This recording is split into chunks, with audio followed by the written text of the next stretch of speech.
Deixa eu só retornar aqui.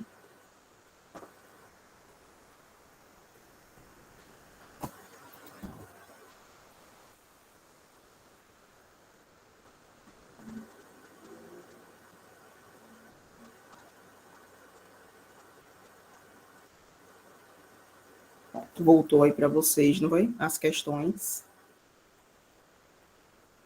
Apareceu agora, apareceu. Então, vamos lá. Fiz um apanhado em busca de mais questões, né?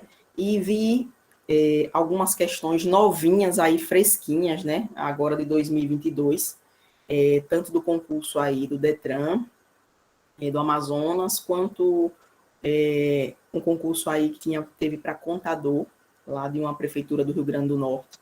Então, eu trouxe um pouquinho dessa estrutura, dessas questões aí que a banca também já vem cobrando esse ano, né? Então, vamos lá. Vamos lá para a nossa primeira questão. Deixa eu aumentar aqui para vocês. Eu risco aqui essa tela. Os registros das operações financeiras são de responsabilidade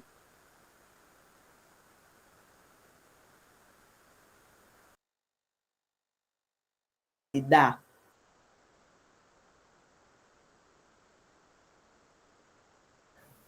Travou, professor.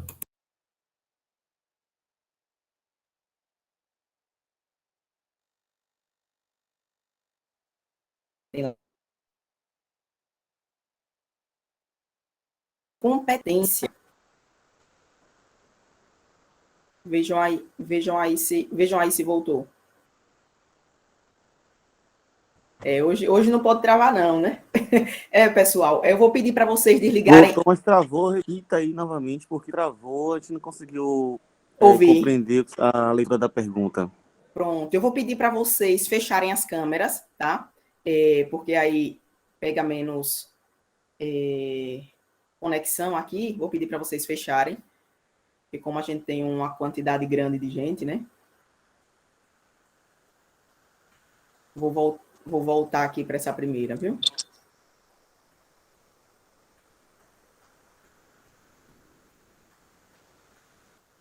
Pronto, vejam agora aí, vocês estão me escutando bem? Conseguem aí me escutar agora normal? Escutar, sim. Escutou, não foi? Pronto. E estão vendo aí também as questões, né? Sim. Pronto, então bora lá. Essa primeira questão, ela fala aí dos registros, né, das operações financeiras, são de responsabilidade tem aí o tracinho, e obedecem ao denominado regime de competência, no qual as informações são registradas e reconhecidas independentemente do recebimento ou pagamento. Esse é um regime aí que a banca faz muita atenção e sempre está perguntando algo sobre o regime de competência. Todas as entradas de recursos, na forma de bens e equipamentos, ou na forma de dinheiros e títulos, são quantificadas e registradas. E aonde né? Onde é que a gente faz? É de responsabilidade de quem? Esse registro dessas operações financeiras, desses fatos contábeis fatos ou atos de acordo com o regime de competência. É de responsabilidade da economia, administração, controladoria ou contabilidade? Olha, questãozinha de prova, viu? Falei com a IBFC para domingo ter uma questão dessa, viu? Olha, tô gostando aí do coral, viu? Dani, Tamile, Juliana, Charliane, Priscila, Jéssica, Marcelo, Daniele aí, letra D. Letra D aí. Letra D de dado. Então, essa questão foi uma questão desse ano, 2022. Eu não sei se vocês escutaram anteriormente, antes de eu falar dessa questão, em que eu falei que eu peguei aí, vocês vão ver algumas questões de 2022, dos concursos que tiveram agora, né? Tanto de contabilidade, analista financeiro e de administrador, questões que tinham contabilidade, e eu trouxe aí para vocês verem aí o que é que ela está cobrando aí já esse ano, juntamente também com as outras questões, né?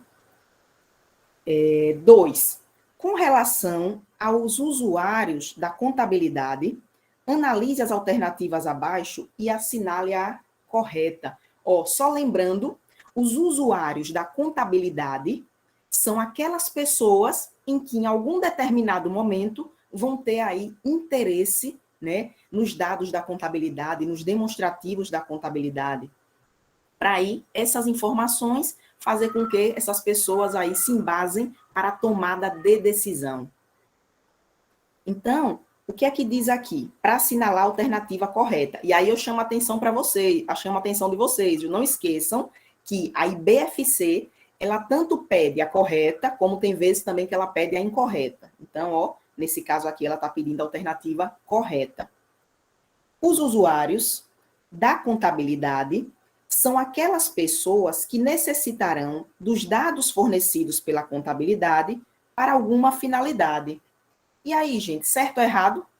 Ou certo ou errado? Certo ou errado aí com base no que eu falei? Certo. Os usuários são as pessoas que em algum determinado momento vão precisar aí dos dados dos demonstrativos contábeis. Certíssimo aí, ó, galera em peso aí, letra A. Então, a gente já verificou, já achou, né, a alternativa aí correta, letra A. Mas vamos verificar aí as outras alternativas, né? Ele diz bem assim, ó, para os usuários externos, os usuários que não têm acesso, né, de fora, que não têm acesso aí à gestão, ao poder de decisão, aos demonstrativos, para os usuários externos, a informação contábil é sob medida. E para os usuários internos, a informação ela é padronizada. Ó, gente, aqui ele trocou. Para os usuários externos, a informação é padronizada, né? Os usuários externos, para as empresas que divulgam seus demonstrativos, ele vai olhar aquele balanço, todo mundo vai olhar aquele padrão lá de balanço, aquele padrão de DRE. Já os usuários internos, quem está dentro da empresa, quem tem o poder de decisão, pode, né, verificar alguns demonstrativos contábeis, as informações contábeis sob medida para o que eles querem. Lembra que a gente verificou aí o EBITDA, que é um lucro operacional de caixa, onde os gerentes, os administradores, eles podem querer ver para tomar suas decisões. Eles podem fazer aí orçamentos com base no quanto querem vender para um futuro. Então, esses demonstrativos, essas informações contábeis para os usuários internos, pode ser sob medida para eles embasarem, tomarem as suas decisões. Então, para os usuários externos, a informação é padronizada, e para os usuários internos, a informação aí é sob medida, de acordo aí com a necessidade desses usuários internos, com os objetivos da empresa. A gente pode aí estar enfatizando alguns relatórios. E aí advém aí muito da contabilidade gerencial. C. São exemplos de usuários internos. A alta administração, os gestores, os empregados e os principais clientes. Ó, é interessante aí a gente verificar que a alta administração é um usuário aí interno, Luiz botou aí, ó, empregados, usuários externos, os gestores são usuários internos, os empregados, eles até podem ser um usuário interno, tá? Quando eles fazem, né, parte da empresa ou está em algum cargo que tem lá acesso às informações com poder de decisão, mas, de uma maneira geral, a maioria dos empregados são usuários o quê? Externos, tá? Para o empregado ser usuário interno, ele teria que vir especificando que esse empregado, ele tem lá acesso a essas informações internas da empresa, ele está lá no cargo de gerência que tem essas informações, ou que ele comprou ações e faz parte do poder de decisão da empresa. E também temos aqui os clientes. Os clientes também são usuários externos. São usuários externos.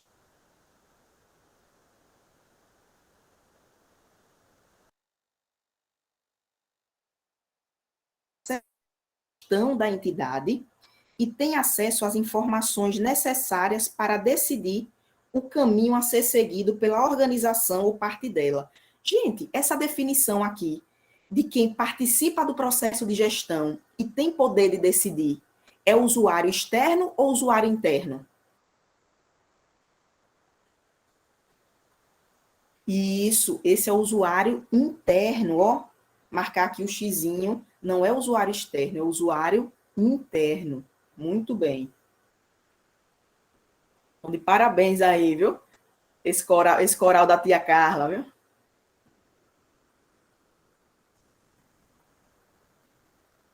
Terceira,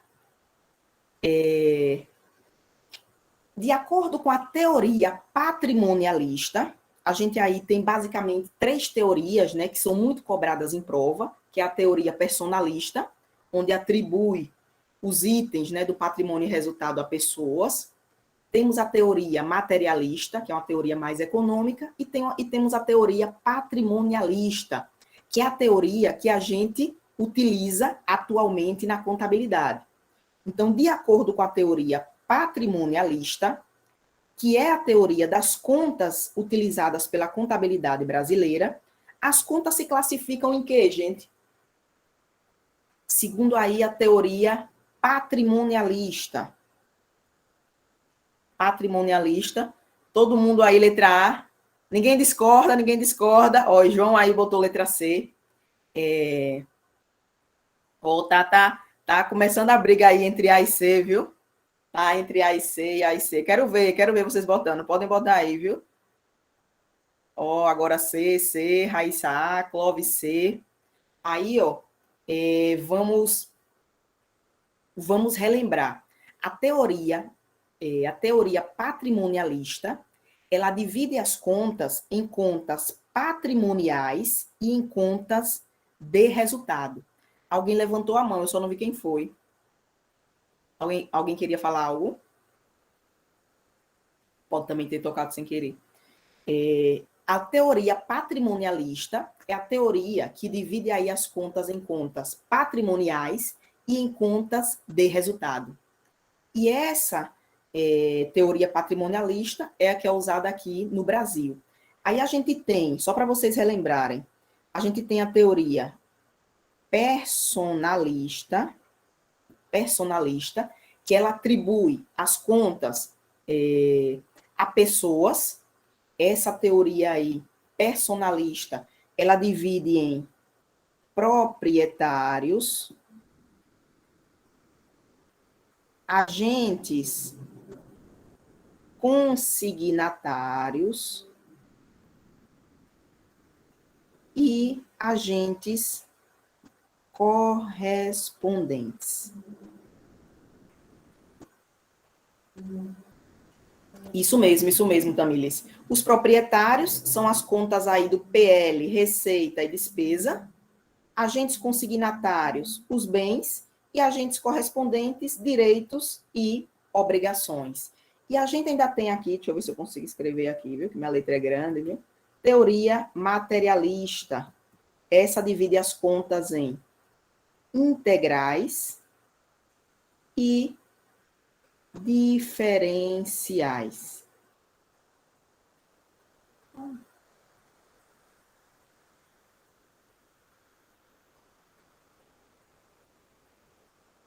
Integrais e diferenciais.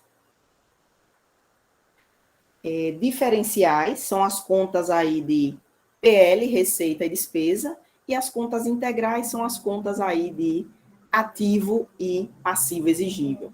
Então, temos aí essas 3 teorias, e a teoria da questão que ele pediu foi a teoria patrimonialista.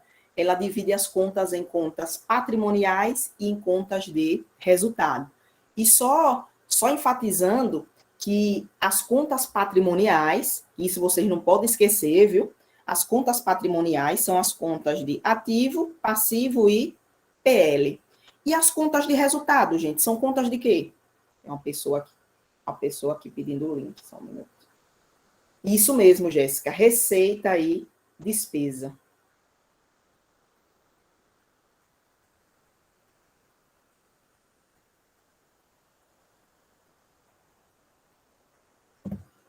Receita e despesa, as contas de resultado.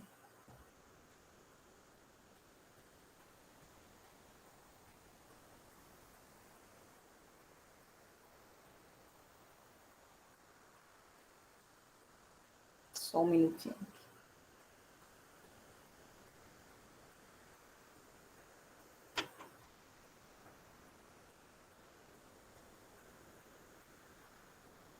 enviado.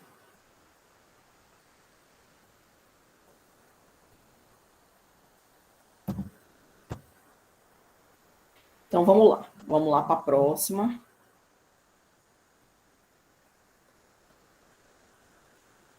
Então, ó, caiu uma questão falando sobre teoria patrimonialista, não esquece mais. Patrimonial e de resultado. Patrimonial, ainda se ela enfatizasse, ativo, passivo e PL. Resultado, receita e despesa. Então, vamos lá para a quarta. Em relação à escrituração contábil, analise as afirmativas abaixo. 1. A escrituração contábil, ela deve ser realizada com observância aos princípios de contabilidade. Então, vocês já me digam aí se é certo ou errado. Deve aí seguir, claro, a gente segue aí os princípios de contabilidade, a gente segue as normas, né? A gente não faz a contabilidade do jeito que quer. A gente tem que seguir o que é que diz lá os princípios, as normas. Certíssimo. 2. São de atribuição e de responsabilidade exclusiva do profissional da contabilidade legalmente habilitado. Ó, Carol já botou aí certo, certíssimo. Quem tem competência, né, para poder fazer isso é um contabilista, um contador legalmente habilitado, registrado lá, né, no conselho. E 3, retificação de lançamento deve ser feito sempre por estorno do lançamento original com erro. Está dizendo aí que a retificação de lançamento, qualquer retificação, eu sempre faço por estorno do lançamento original aí, ó, botaram aí errado. Eu tenho aí também a retificação por complementação, eu complemento lá o valor, se foi lançado um valor menor ou a maior, e tenho também a retificação por transferência. Eu transfiro, né, da conta que eu lancei errado para a conta que eu fiz, para a conta que vai ser o lançamento correto. Então, não é somente estorno. Temos também complementação e temos também transferência. Então, essa alternativa está errada. Isso mesmo aí. A galera em peso, ó, muito bem. Então, qual é a assinale alternativa correta? Apenas as afirmativas 1 e 2 estão corretas. Letra C de contabilidade. Isso mesmo, Ricardo, aí. Letra C.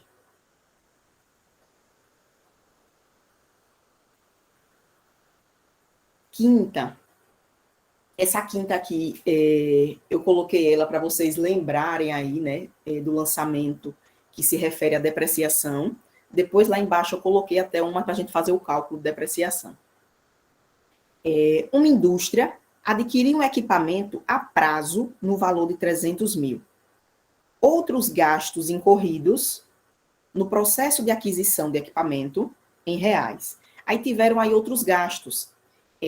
Foi pago também uns impostos não recuperáveis no valor de 25 mil.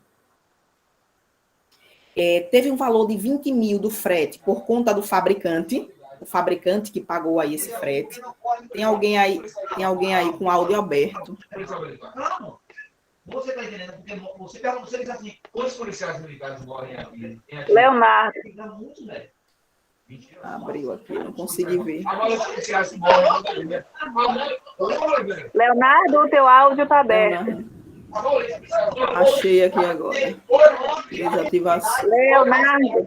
Desativei. Acho que consegui. Desativou não, continua aberto. Eu acho que ele saiu e deixou o áudio aberto.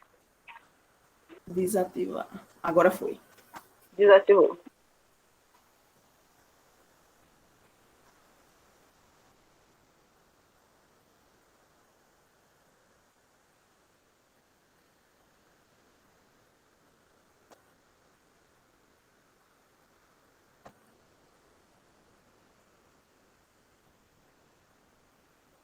Vamos lá, voltando à programação normal.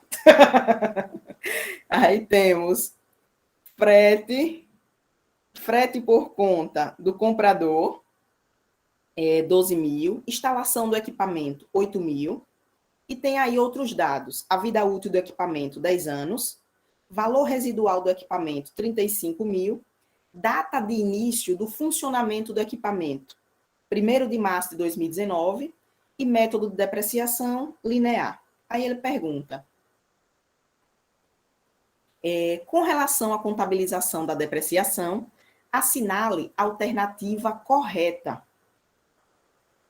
A depreciação deve ser contabilizada mensalmente, através do seguinte lançamento contábil: débito, despesa de depreciação; crédito, depreciação acumulada.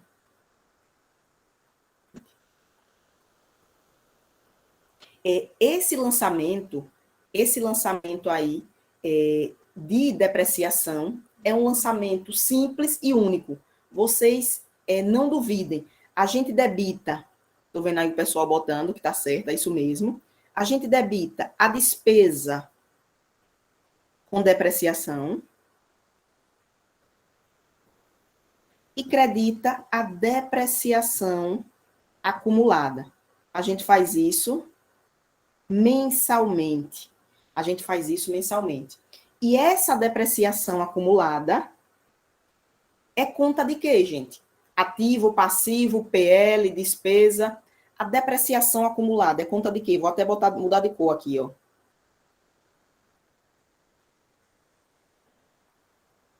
Isso, essa depreciação acumulada é uma retificadora, lembrem-se disso, não esqueçam disso. Ela é uma retificadora do ativo. E essa conta aqui que eu debito, a despesa, é uma conta de despesa em que eu vou levar ela lá para o meu resultado. É uma conta de despesa que eu vou levar ela lá para o meu resultado. Então, debito despesa com depreciação, credito depreciação acumulada. E só para a gente fazer alusão também de duas contas retificadoras lá do ativo não circulante, a gente tem também a conta exaustão, que é o desgaste dos bens de recursos minerais ou florestais, e temos também a amortização.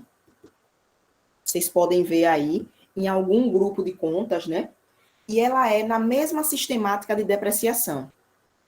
A exaustão ou despesa de exaustão é uma conta de resultado. Se vier o nome exaustão acumulada, é a retificadora do ativo não circulante. A mesma coisa a amortização. A amortização já é o desgaste, a perda de valor dos bens intangíveis, os bens que eu não posso pegar. Então, amortização ou despesa com amortização é conta de resultado. Se vier amortização acumulada, é uma conta retificadora lá do ativo não circulante, tá? Desse mesmo jeito aí a contabilização. Debita a despesa e credita aí a depreciação acumulada.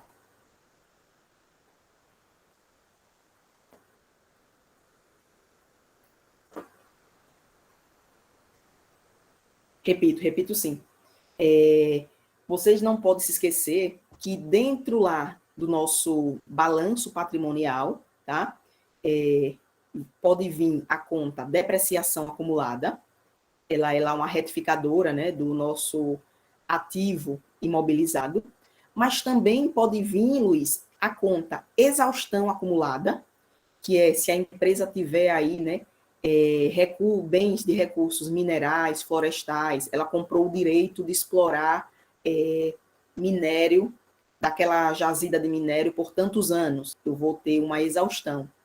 Amortização, eu tenho lá meus bens intangíveis, marcas e patentes, direitos autorais, à medida que eu vou utilizando, né, aquele bem intangível, eu vou amortizando ele. Então, a exaustão e a amortização, quando ela vier somente o nome exaustão ou despesa de exaustão, amortização ou despesa de amortização é uma conta de resultado, e se for o lançamento, eu debito, igual a depreciação. E se essas duas vierem também juntinho com a palavra acumulada, ela é uma conta retificadora do ativo não circulante. Da mesma ideia que depreciação acumulada. Então, não esqueçam, que vocês podem também ver lá no elenco de contas, né? Exaustão acumulada, amortização acumulada, e ela também é uma redutora do ativo não circulante, no mesmo jeito aí que depreciação acumulada, tá? Só para vocês não esquecerem disso.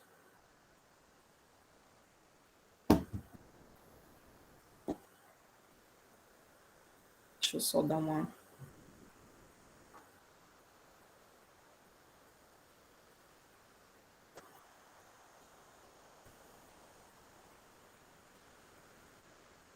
Deixa eu só retornar aqui agora que eu...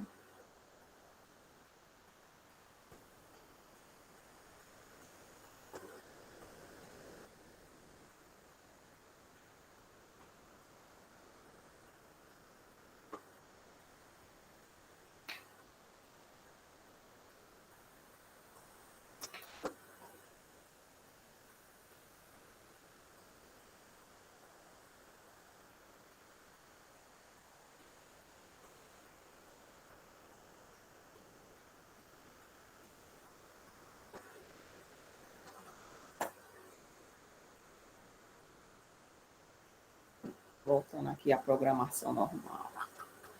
Deixa eu subir ele aqui.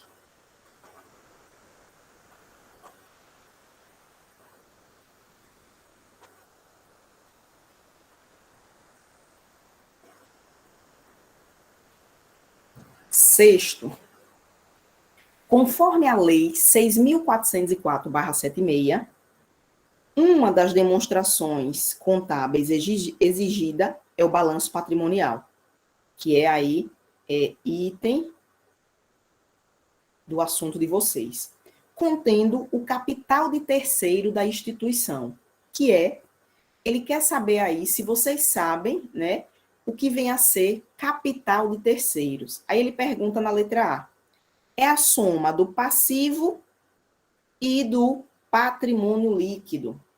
Ele está dizendo aqui nessa letra A que o meu passivo total, né, passivo mais patrimônio líquido, é chamado de capital de terceiros.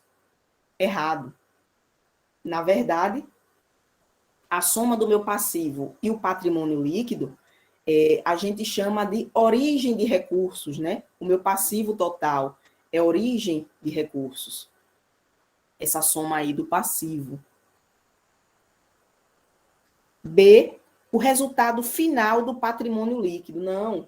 Patrimônio líquido, gente. Patrimônio líquido é capital o quê? Lembram aí do patrimônio líquido? Patrimônio líquido é capital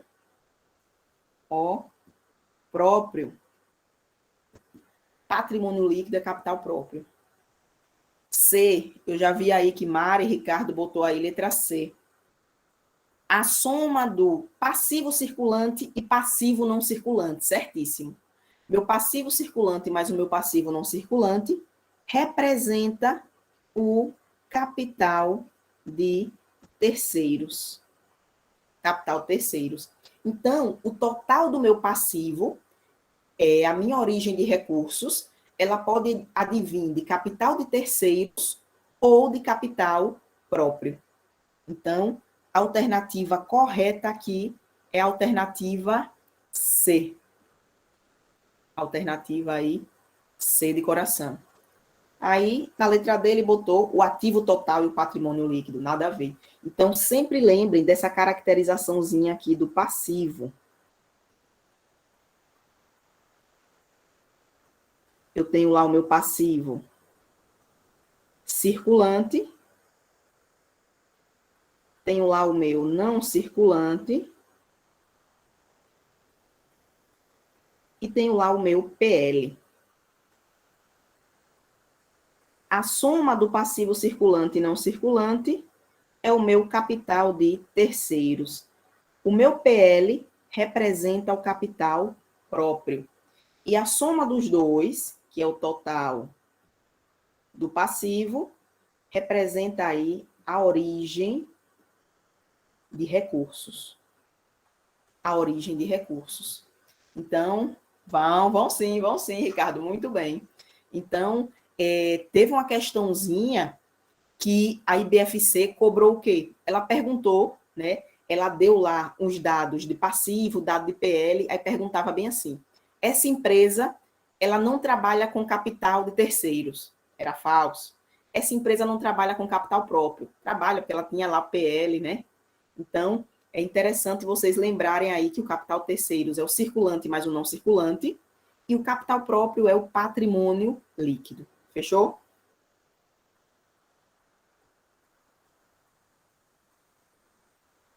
Sétimo, conforme a Lei 6.404/76, é obrigatório demonstrar o patrimônio de uma instituição que é composto de quê? O patrimônio, ele é composto de quê, bem? É composto de quê, bem? Olha. É composto de quê, gente? Bens, direitos e obrigações. Eu já dei a cola, né? É composto de quê, bens? Bem, certíssimo aí. Bens, direitos e obrigações. Ô, Flávia, Oi? só uma dúvida. No caso, essa letra A, ela estaria errada por quê?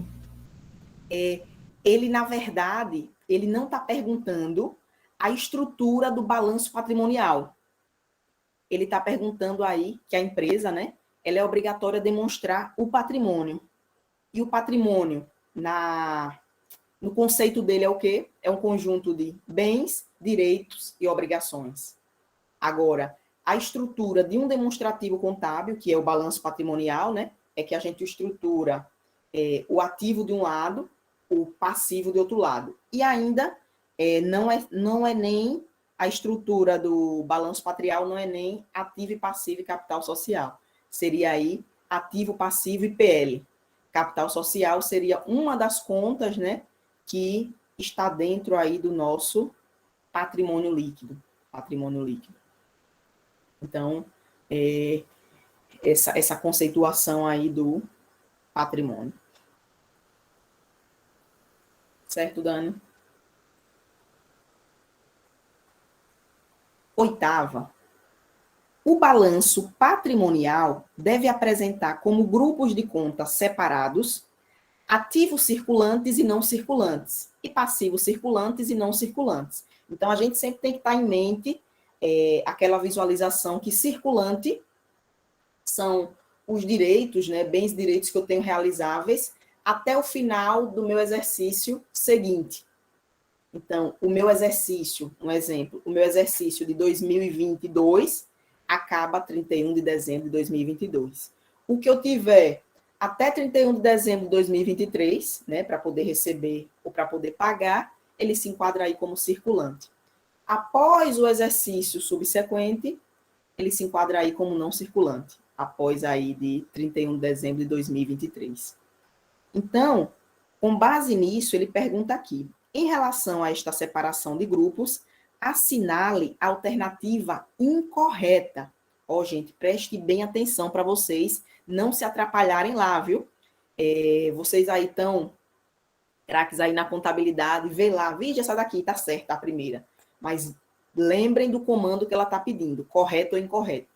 Como ela mescla isso, pode confundir um pouquinho aí nossa cabeça, tá? Então, respira fundo e preste atenção aí se ela pede a correta ou a incorreta. A. Ativo circulante. Espera-se que seja realizado ou pretende-se que seja vendido ou consumido no decurso normal do ciclo operacional da entidade. Certo ou errado? Certo, isso mesmo. Espera aí que ele seja realizado ou pretende aí que ele seja vendido ou consumido no ciclo normal, no ciclo operacional da entidade. Certíssimo. Deixa eu tirar esse negocinho. B. Ativo circulante. Espera-se que seja realizado até 12 meses após a data do registro contábil. Então, eu fiz o registro contábil hoje, até 12 meses para ele ser realizado, é que eu posso colocar lá no meu ativo circulante. Certo ou errado? Correto.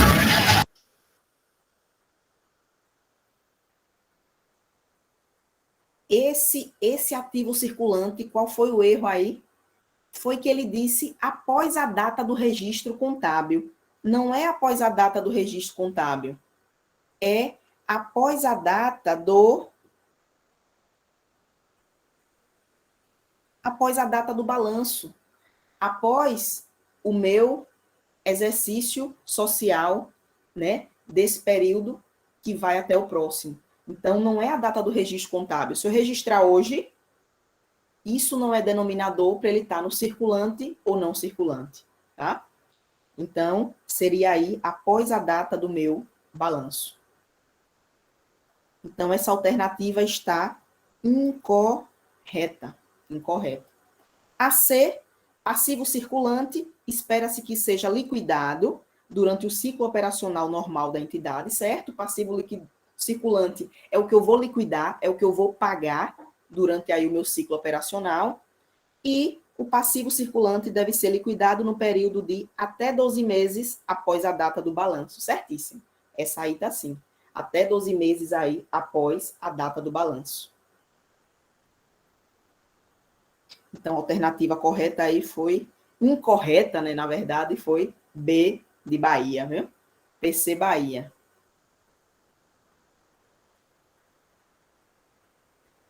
Essa questãozinha aqui trata de depreciação. Vou dar um espaçozinho aqui para eu poder montar ela aqui.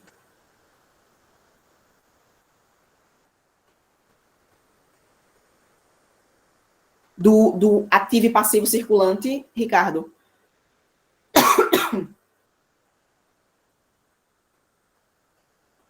Então, visualizem que o meu conceito, né, o que a legislação me diz lá, é que ativo circulante são os bens, né, e direitos que eu pretendo realizar até o final do exercício subsequente. É isso que diz na legislação. Flávia, o que é isso? Até o final do exercício subsequente até o final do próximo exercício, fora o que eu estou. Então, como a gente está hoje em julho de 2022, quando é que encerra o exercício social de 2022? Me digam aí. Quando é que encerra o exercício social desse ano, de 2022? 31 de dezembro. 31/12 de 2022, isso mesmo. Então, o que eu tiver para realizar, ou para vender, para ser consumido, até 31 de dezembro de 2023, após o meu exercício subsequente, após o meu próximo exercício, até o final do meu próximo exercício subsequente, vai ser classificado como ativo circulante. Então, você fazendo o linkzinho desse ano, esse ano ele se encerra em 31/12 de 2022, no exercício social, a data do meu balanço, e eu tenho mais 12 meses, até 31/12 de 2023, vai ser circulante. Passou de 31/12 de 2023, após, né, o final do meu exercício subsequente, vai ser aí ativo ou passivo não circulante. Então, você sempre lembre desse parâmetro. O exercício que eu estou, ele finaliza tal dia, e eu ainda tenho mais 12 meses para ele estar aí no meu circulante. Para ele estar aí dentro do meu circulante. Após isso, seria registrado como não circulante. Não circulante. Não sei se deu para clarear mais um pouquinho aí, Ricardo.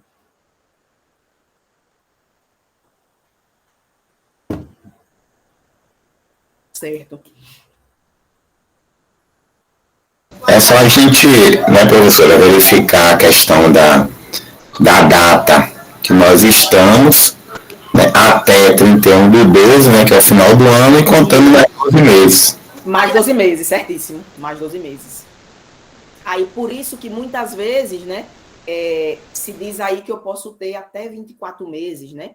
Porque se eu tiver em janeiro, o meu balanço vai fechar em 31/12, né? E aí eu tenho ainda mais 12 meses. Então, você pode sempre se balizar aí por isso. Só pode se balizar sempre por isso aí. Fica mais palpável de entender. Então, essa nona questão, a questão de depreciação. E eu quis trazer para vocês, né, um cálculozinho. Esse cálculo aqui está um cálculo bem simples, onde a empresa adquiriu, Marcelo já botou aí letra D, viu? A empresa adquiriu móveis para o seu departamento administrativo em 1º de junho de X1, pelo valor de 35.750. E aí, sabendo-se que a empresa adota o método de depreciação linear de 10% ao ano, e neste caso não considerou valor residual. Flávia, o que é valor residual mesmo? Gente, valor residual, lembrem que é aquele valor que a empresa não quer depreciar. Ela quer deixar lá esse valor para, né, uma suposta venda do bem, que o bem tem aquele valor contábil. Então, valor residual é o valor que a empresa opta por não depreciar. Nesse caso aqui não teve. Mas caso tenha, vocês vão diminuir o valor residual do valor do bem e aí calcula normalmente aí a depreciação. Então, vamos lá calcular a depreciação. Estou vendo aí o pessoal já comentando, ó, 6 meses de depreciação, já estão aí afiados, né? Então, vamos lá. Qual é o valor do bem?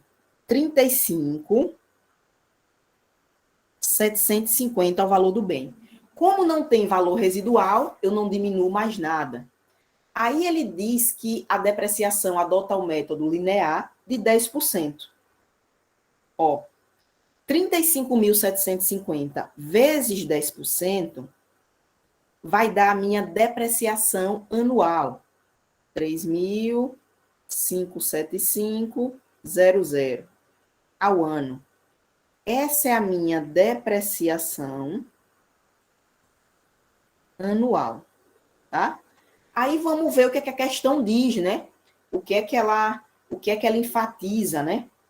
Ela pergunta bem assim na letra A, ó. A despesa de depreciação mensal registrada pela empresa deve ser de R$ 148,96. Se eu sei que a depreciação anual é 3.575, para eu achar mensal, só eu dividir por 12. Então, vou botar aqui, arrumadinho. Me digam aí quanto é que deu a depreciação mensal. A depreciação mensal, 3.575, dividido por 12. Kênia botou aí, ó, 297,91. Então, essa primeira questão aí está falsa. Deixa eu ver se faz um pouquinho. Essa primeira questão aí está falsa. A depreciação ao mês, a mensal, foi 297,91. Aí vem a letra B. A depreciação, o valor da depreciação acumulada no balanço em 31/12 de X1. Ele quer saber o valor da depreciação até 31/12. Quando foi aqui adquirido aí esse imóvel? 1º de junho.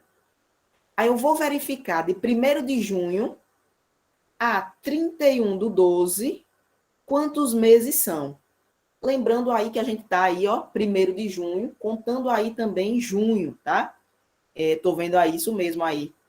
Chay, Kênia, Tamires, Luiz, 7 meses.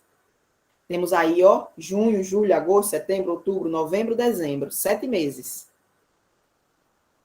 Então, ele quer saber aqui na letra B, eles querem saber aqui na letra B, se essa depreciação, quanto é essa depreciação de 7 meses? Vamos lá. 297,91 ao mês, eu vou multiplicar por 7. Multiplicando aí por 7, vocês acharam aí quanto? Me digam. Leandro, estou achando que todas as questões da prova vão estar aqui nessa revisão. Vão mesmo, viu, Leandro? Vão mesmo, viu? Quero saber lá domingo quando vocês saírem da prova, viu? 2.085,42. 2.085,42. Esse é o valor da depreciação acumulada. Vou botar aqui, ó. Depreciação acumulada até 31/12 de X1, né? Ele quis aí do mesmo ano. Então, amém, né? Esse é o valor da depreciação acumulada. Então, a letra B é a alternativa aí correta. a letra B é a alternativa aí correta. A C, ele diz, a despesa de depreciação mensal deve ser 595. Falso, a gente já viu aqui, né? Quanto é a mensal. O valor da depreciação acumulada no balanço em 31/12, 1.787. Falso. E 4.170. Falso. Aí, gente, achamos a questão correta. B de Bahia, viu? B de Bahia. Mas aí eu quero perguntar uma coisa a vocês. A banca, ela pode perguntar também para vocês qual é o valor contábil do bem. Ó, vou botar aqui de azul. Ela perguntou a depreciação acumulada, tá certíssimo, achamos a questão. Mas, se ela pergunta qual é o valor contábil do bem, valor contábil do bem. Quando ela pergunta o valor contábil do bem, ela quer saber o valor do bem menos a depreciação. Isso mesmo aí, ele quer saber a diferença. Que ela podia também ter cobrado para vocês, fazendo uma perguntinha dessa, e pode vir a cobrar. Então, vocês já ficam aí sabendo. Seria isso mesmo aí, 35.750, que é o valor dos móveis, ó, menos a depreciação acumulada até 31 de dezembro, né? Se ele perguntasse o valor contábil do bem em 31/12 de X1, né? Em 31/12 de X1, o valor contábil do bem. Menos 2.085,42. Daí, Kênia já botou 33.664.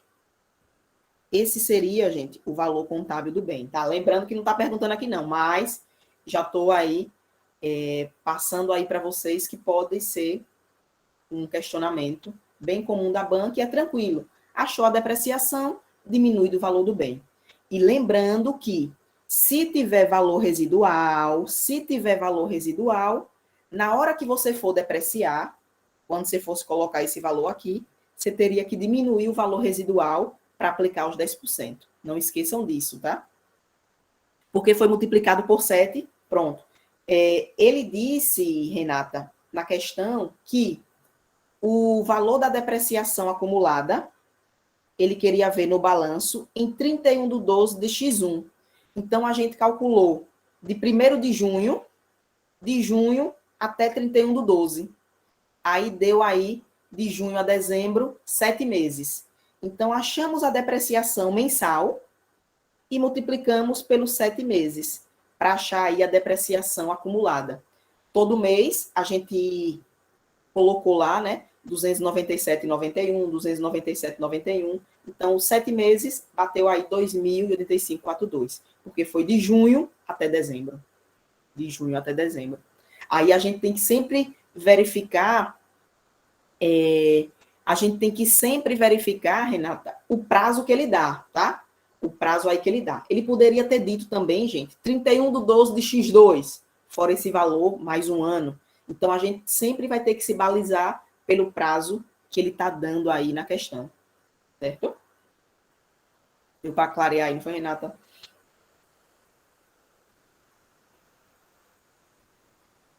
Essa questãozinha aqui, alguém levantou a mão. Só que eu não vi quem, pode falar. Marcelo. Pode falar, Marcelo. Professora Carla, eu não entendi essa parte do valor residual, se fosse incluso. Como é que ficaria a conta? Eu vou fazer um exemplo aqui em cima. Vou botar aqui em cima. Ó. Vamos dizer que, com esses dados da questão, essa empresa... ela deu aí um valor residual de 5.000. O que é que isso quer dizer? Que essa empresa, ela não quer depreciar 5.000. Então, com base nesses mesmos dados, como é que a gente faria a questão? A gente pegaria o valor do bem, 35.750, menos o valor residual, menos 5.000. Daria aqui 30.750. Esse valor seria o valor depreciável. Aí eu ia pegar aqui vezes 10%. Eu ia aplicar 10% em cima desse valor. O valor do móvel menos o valor residual. Então, seria aqui 3.075 de depreciação ao ano, de depreciação acumulada. Então, sempre que ele der um valor residual, antes de você calcular a depreciação, você vai ter que diminuir esse valor residual.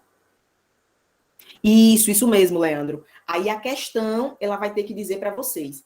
Ela pode tanto dizer em valor, né? Pode dizer, como eu botei aqui, 5 mil, como também ela pode dizer em porcentagem. Essa empresa quer deixar de valor residual 5%.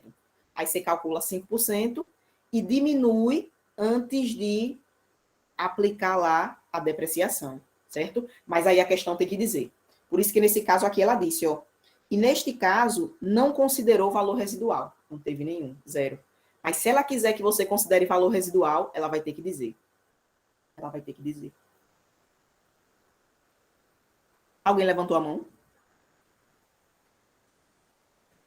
Ó, só para visualizar essa questãozinha aqui, ó, que ele deu essas informações. Veja que ele, Leandro e Marcelo, ela deu o valor residual. Ela dá aqui umas informações do bem, né? Nesse caso aqui é um pouquinho mais rebuscado, porque eu tenho que incluir os impostos recuperáveis, mas isso aí é para o valor do bem, eu não vou entrar nesse mérito. Mas veja aqui que ela botou, ó, a vida útil do equipamento, 10 anos, e o valor residual do equipamento, 35 mil.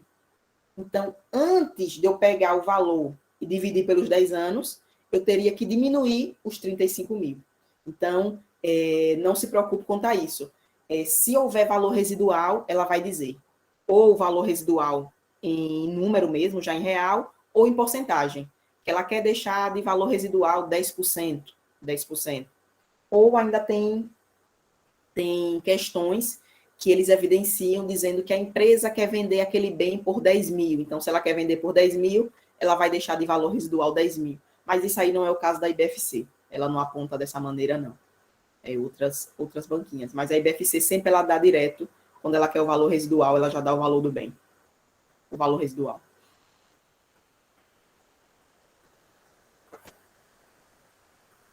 Décima.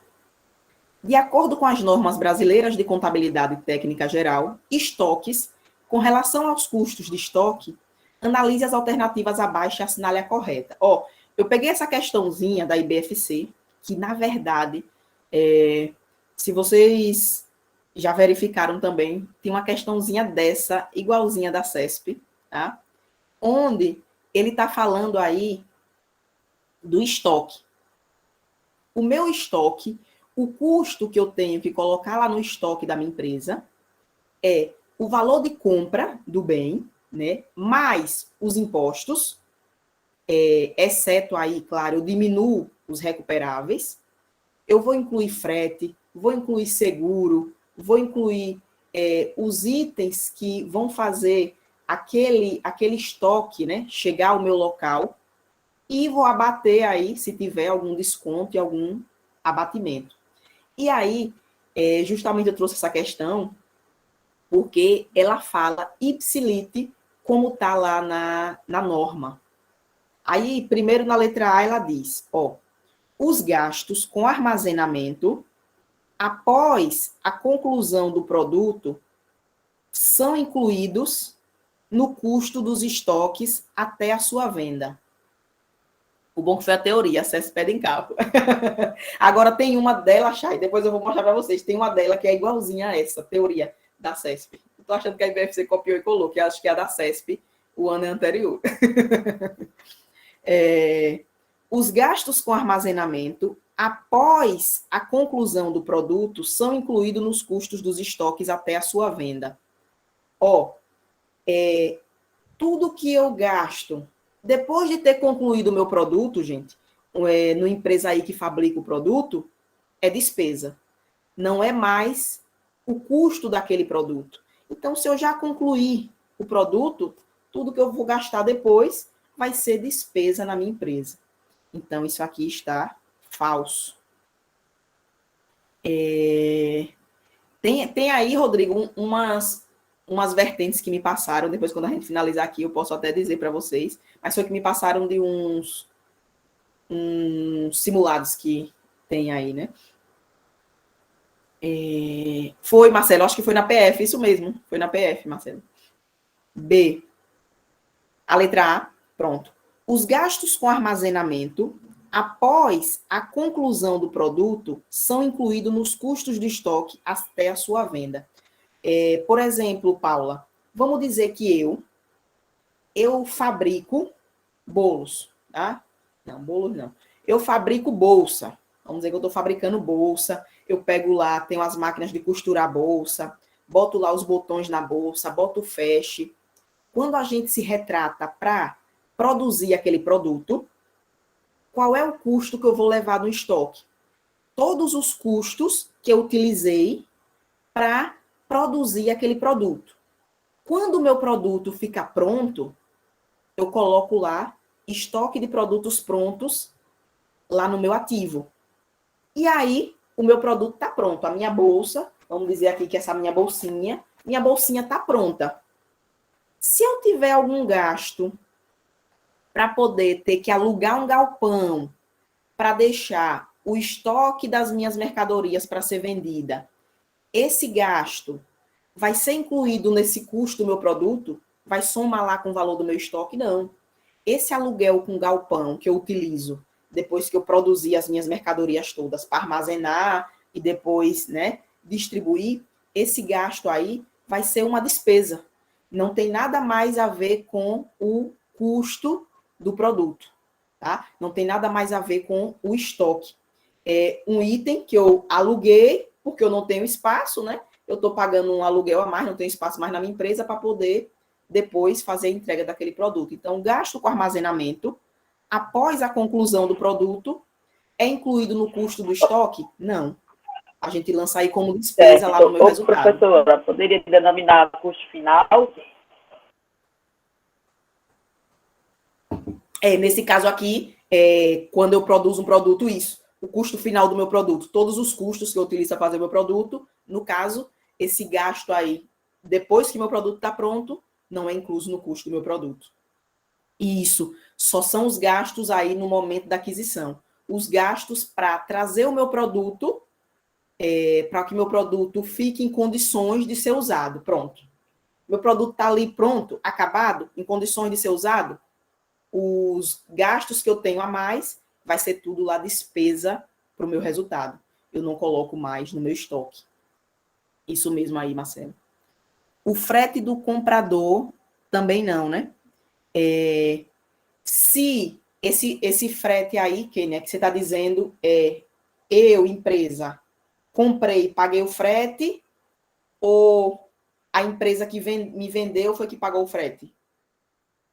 Tem essa caracterização aí. Se eu, empresa, estou comprando mercadoria para revender, eu sou empresa, né? Pronto.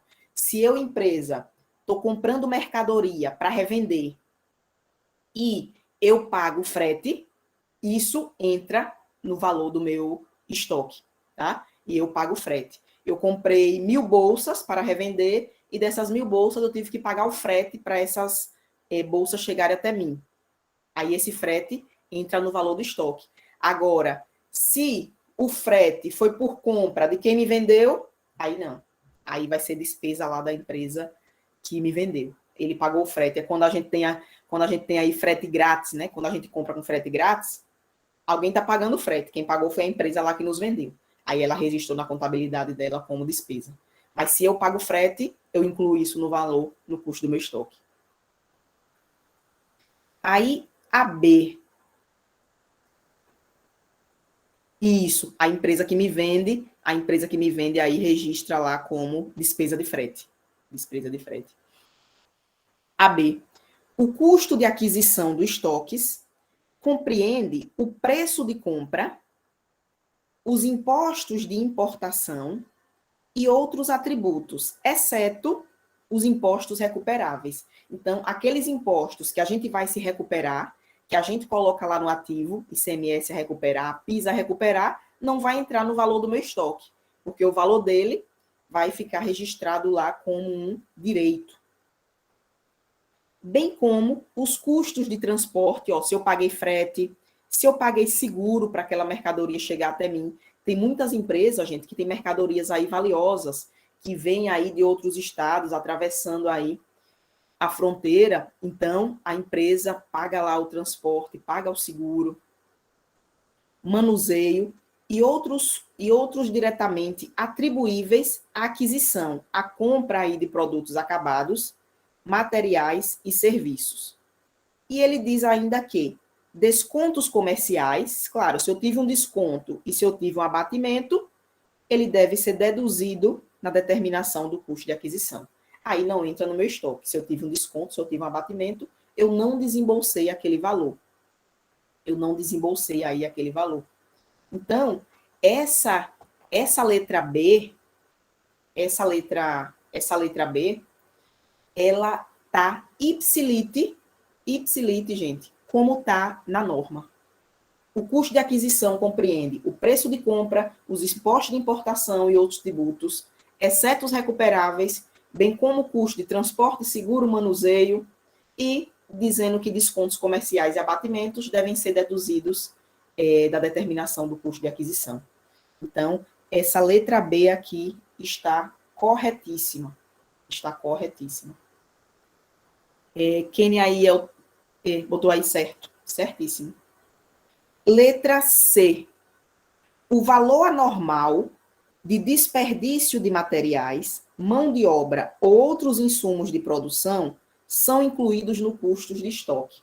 Ó, se eu tenho um desperdício anormal de material, por exemplo, eu fabrico picolé. E na minha cidade teve um apagão que durou 10 horas. Com isso, eu perdi minha matéria-prima, porque derreteu. Fiquei lá desligado os meus freezers. Isso aí é considerado um desperdício anormal. É uma perda anormal, né? E aí a gente lança isso como despesa no resultado. Isso aí não faz parte do custo do estoque. Isso aí a gente lança como despesa. Não faz parte aí do custo de estoque. D. Outros custos que não de aquisição e nem de transformação devem ser excluídos nos custos dos estoques, somente na medida que sejam incorridos para colocar os estoques no seu local e condições atual. Ó, se ele diz aqui que tem outro custo, que não é de aquisição, que não foi custo de compra, e nem foi custo para transformar minha matéria-prima em produto, independentemente de que medida ele seja, não vai entrar no valor do meu estoque, tá? Não vai entrar no meu valor do meu estoque. E os custos de transformação de estoque excluem os custos diretamente relacionados com as unidades produzidas ou com as linhas de produção, como pode ser o caso da mão de obra direta, e também exclui a alocação sistemática dos custos indiretos, fixos e variáveis. Esse conceitinho aqui, só quero visualizar para vocês que custo de transformação é o custo que eu tenho para transformar a minha matéria-prima em produto. Então, todos os gastos que eu tiver para transformar a minha matéria-prima em produto, todos os gastos que eu utilizar lá na minha produção, vai fazer parte do custo do meu produto. Vai entrar lá no estoque. Então, se eu gastei com funcionários para poder transformar aquela minha matéria-prima em produto, o salário daqueles funcionários vão fazer parte lá do meu custo de transformação. Então, essa alternativa aqui está errada.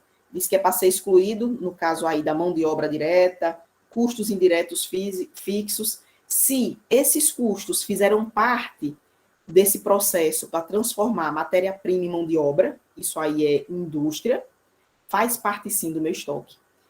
Tati? Acho que foi Tati, não foi que levantou a mão? Foi sem querer, Pro. Ah, certo. Então, a alternativa correta aí é a letra B. Então, eu quero que vocês registrem essa letra B, tá? que está ipsilite igual à norma.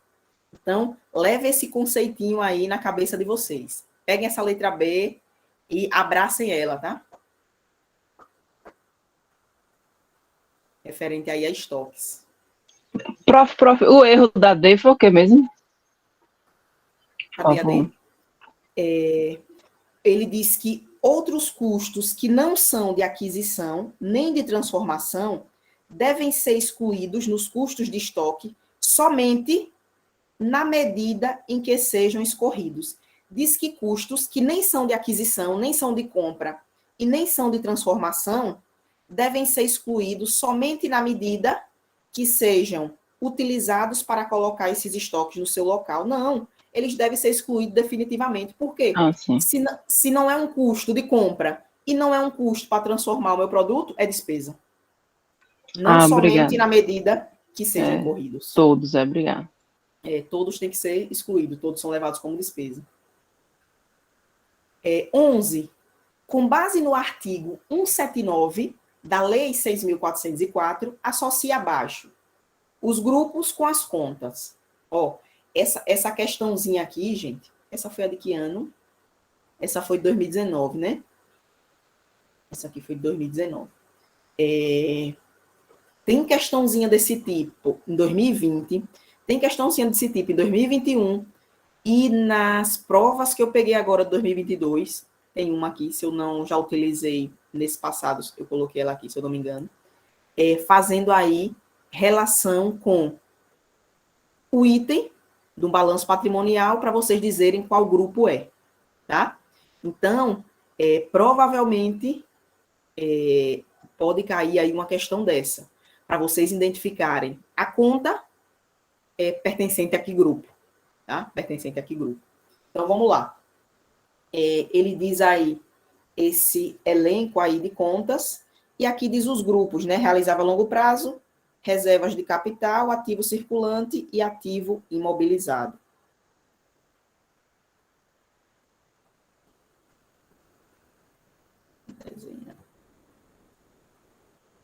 Deixa eu dar uma saída aqui que ele... O meu Word travou.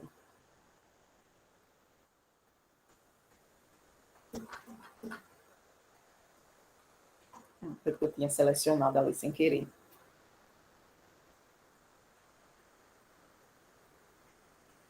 Apareça o negócio. Vamos lá. Aplicações de recursos em despesas do exercício seguinte. Gente, ele está dizendo aqui o quê? Está falando aqui de despesa antecipada. Ele está falando aqui da minha despesa antecipada. Aplicações de recursos em despesas do exercício seguinte. Despesa antecipada eu coloco na onde? Isso mesmo. Ativo circulante. Ativo circulante é número 3. Número 3. Quando eu pago aí uma despesa antecipada. Eu não posso levar ela diretamente ao resultado.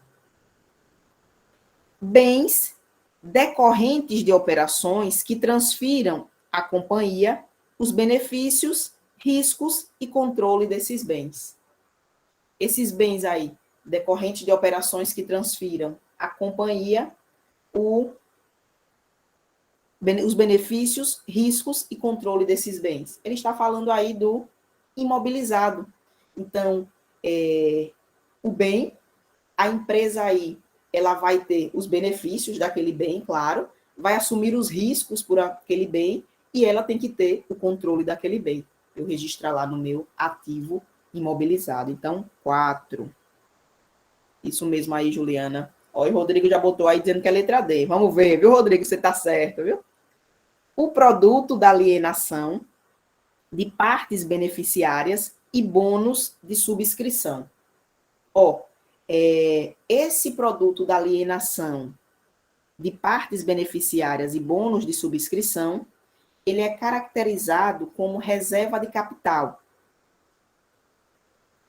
Na verdade, são valores mobiliários que a entidade, por querer captar dinheiro, lança para as pessoas poderem comprar, né, esse título, essas partes beneficiárias, e ter direito lá a uma porcentagem dos lucros. Então, ele fica registrado aí em reserva de capital. E adiantamentos ou empréstimos a sociedades coligadas ou controladas. Esse aí, adiantamentos a empréstimos a sociedades coligadas ou controladas, a diretores, a acionistas, independentemente do prazo, vai ser registrado em realizável a longo prazo. Então, ó, como Ricardo aí tinha botado, ou Rodrigo tinha botado, 3, 4, 2, 1. 3, 4, 2, 1, letra D de dado. Isso mesmo. Chay aí Tamires, ele vai ser registrado lá no ativo não circulante, no grupo do realizável a longo prazo. Então, fica aí 3, 4, 2, 1.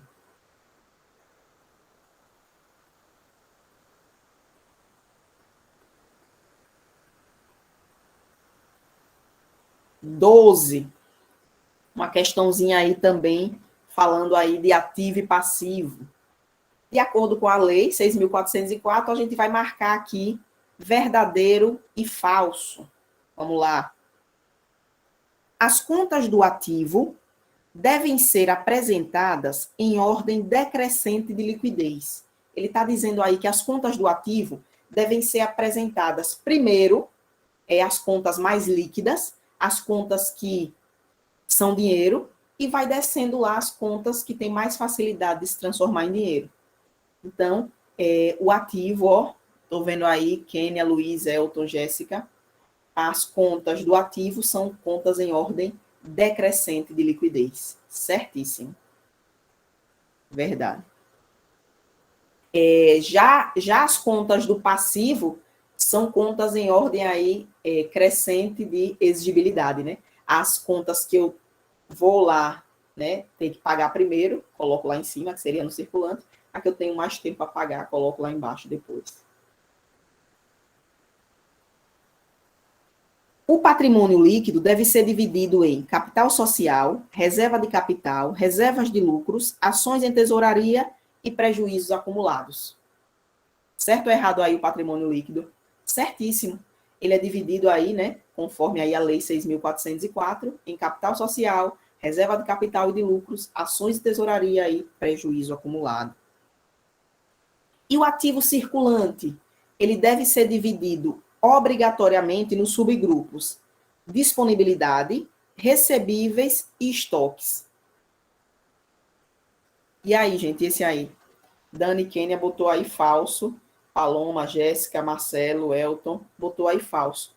O ativo circulante, o que está na lei, é que ele deve ser dividido em disponibilidades, direitos realizáveis e aplicações de recursos em despesas do exercício seguinte, ou despesa do exercício seguinte. Então, aí, esse ativo circulante é falso. A questão 11, viu, Mara? D. A questão 11 foi D.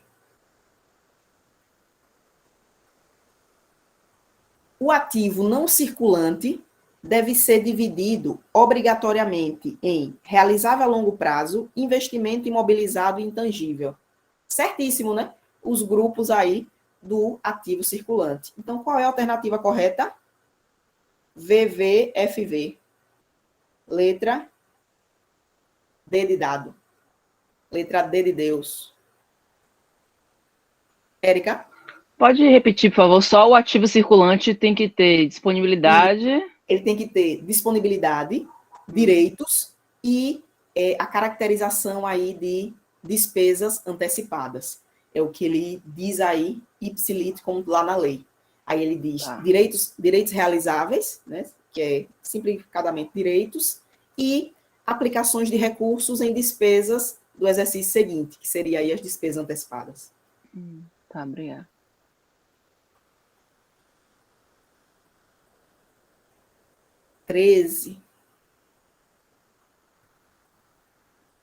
Conta. Vai ter lá sim, né? Vai ter lá sim as redutoras tanto redutoras de direitos, tanto redutoras de estoque, vão estar lá registradas lá no ativo circulante.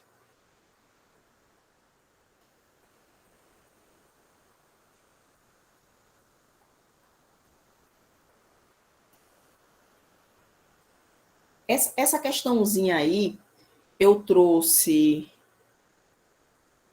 aqui para vocês, porque essa questão foi uma das únicas questões que eu achei de conciliação, tá? Conciliação, então eu queria enfatizar essa conciliação, que tem lá um tópico de vocês. Quando a empresa trabalha, principalmente com conta bancária, no final de cada período lá, no final de cada mês, a gente tem que fazer uma conciliação. Para quê, Flávia? Para eu poder fazer um ajuste nos dados que eu lancei na contabilidade, o que está lá no meu razão e o que está lá constando na conta bancos. Por quê? Todo mês eu tenho que fazer esse ajuste. Por quê? Só no final do mês eu pego lá o extrato do banco da minha empresa e aí eu lanço as despesas, aquelas tarifas bancárias, aí eu faço o lançamento delas, como também eu posso ter algum cheque recebido que não teve fundos, ou alguém transferiu algum dinheiro e não avisou, então não foi dado baixa na duplicata. Tá lá, Rodrigo, na ementa de vocês, sabe? Conciliação. Então, eu trouxe essa questãozinha só para vocês terem aí, levarem aí esse conhecimento de conciliação. Mas tem lá no edital de vocês. Aí, o que essa questão diz? A empresa Sonho Tranquilo, ao confrontar o extrato bancário e a conta-razão no encerramento do mês 11, constatou que havia uma divergência. O livro-razão apresentava ao saldo da conta bancos conta movimento um saldo devedor de 25 mil. Com os saldos divergentes, teve-se a necessidade de realizar uma conciliação. Nesse sentido, as informações a seguir foram levantadas para a conciliação. Item 1. Houve um cheque de 5 mil que foi recebido de clientes e foi depositado dia 19 de novembro. Só que esse cheque foi devolvido porque não teve fundos. Gente, então esse cheque que eu registrei na minha contabilidade como recebido, como não teve fundos, esse dinheiro não caiu na minha conta bancos. Eu tenho lá que diminuir esse valor. Deixa eu baixar aqui. Houve um cheque de 7 mil emitido para pagamento de fornecedor que ainda não foi apresentado. Então, eu não faço nada. Não foi apresentado, não foi lá, não saiu lá essa partezinha, né, lá no meu banco. 3. Uma cobrança de duplicatas emitidas pela empresa no valor de 3 mil foi feita pelo banco, contudo, não houve aviso à empresa. Quer dizer que o banco cobrou a duplicata, recebeu e ainda não passou o aviso para a empresa. Então, a empresa não deu baixa da duplicata. Estava constando lá em aberto e não deu nenhuma entrada no banco. Então, vamos ter que dar entrada nesse banco. Quando ela verificou lá o extrato, tinha caído 3 mil, mas o banco não tinha feito o aviso. Então, ela não tinha dado baixa na duplicata. E 4, um cliente efetuou um pagamento antecipado de 2.500 e não informou a empresa. Olha, um cliente fez um Pix lá de 2.500 do valor que ele devia, antecipado, ele ainda vai chegar no vencimento, mas ele já pagou e não avisou a empresa. Quando a empresa olhou, que foi conferir lá os dados, a transferência de quem era de um cliente, aí ela vai ter que incluir esse valor lá na contabilização dela. Então, essa conta bancos, conta movimento, fazendo aí o ajuste, como é que ela vai ficar? Ela tinha lá o livro razão, um saldo devedor de 25 mil.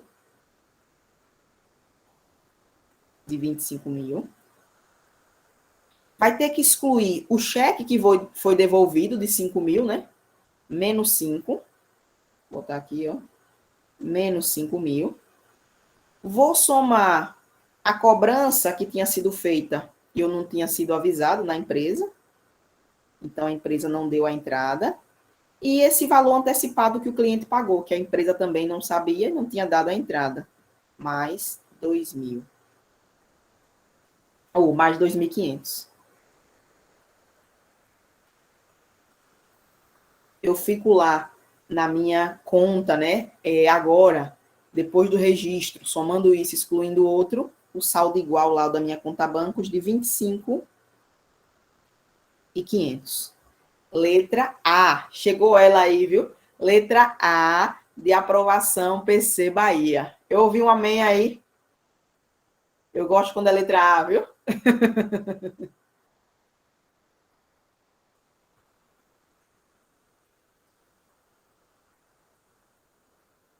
Isso mesmo, viu? Quem não disser amém não passa, viu?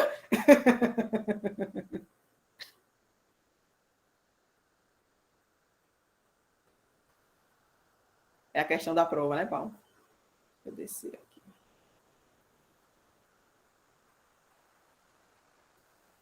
A 14. Ó que questãozinha legal aí. Olha, tô vendo muito amém, viu? Olha, tá vendo? Todo mundo aí passando, viu? Essa questão 14, bem legal, ó. Quanto à conceituação sobre despesas pagas antecipadamente, assinale a alternativa correta. Então, a banca, ela gosta muito de despesa antecipada. Se ela não está perguntando o lançamento de despesa antecipada, está colocando lá para classificar uma despesa antecipada, ela está falando aqui agora da conceituação de despesa paga antecipadamente. Então, despesa paga antecipadamente é uma despesa que eu pago antes dela incorrer. Então, eu não posso levar para o meu resultado. Eu tenho que deixar ela no ativo, e aí, período a período, eu ir levando ela aos pouquinhos, mês a mês, para o resultado, tá? Então, lembrem que despesa paga antecipadamente é uma conta lá do nosso ativo, isso mesmo aí, Tamires. Então, ele diz, assinale a alternativa correta. A. É reconhecida como uma obrigação no grupo passivo circulante. É passivo circulante, gente? Não, a gente acabou de dizer, ó. É ativo, falsa. B, quem já disse ali B. É um direito que deve ser registrado no ativo em função de não ser considerada uma despesa no período. Certíssimo. Certíssimo aí, ó, letra B de Bahia, a conceituação de despesa antecipada. Ela fica como se fosse um direito que eu tenho que registrar lá no meu ativo em função aí de não ser considerada uma despesa. E aí, período a período, é que eu vou levando ela para o resultado. Quando for incorrendo lá o período dela, mês a mês, é que eu vou levando ela para o resultado. Aí aqui a C, ele botou é uma receita, falso. É reconhecida como obrigação no passivo, falso. Ainda botou lá passivo imobilizado. Não existe imobilizado no passivo, né? Então, a 14 aí é letra B de bola. Isso mesmo, Luiz, despesa de seguro. É uma despesa aí corriqueira, né? A gente paga o seguro do carro lá em janeiro, que ele vai ter vigência por 12 meses. Então, a gente lança lá no ativo e vai apropriando 1/12 mês a mês. Ó, uma questãozinha de novo. Pessoal, deixa eu só dar uma paradinha aqui, eu vou dar um corte na gravação e ativo de novo, senão a gravação fica muito pesada. Deixa eu só ativar como já deu aqui 1h30, deixa eu só fazer isso. Eu vou tentar postar lá.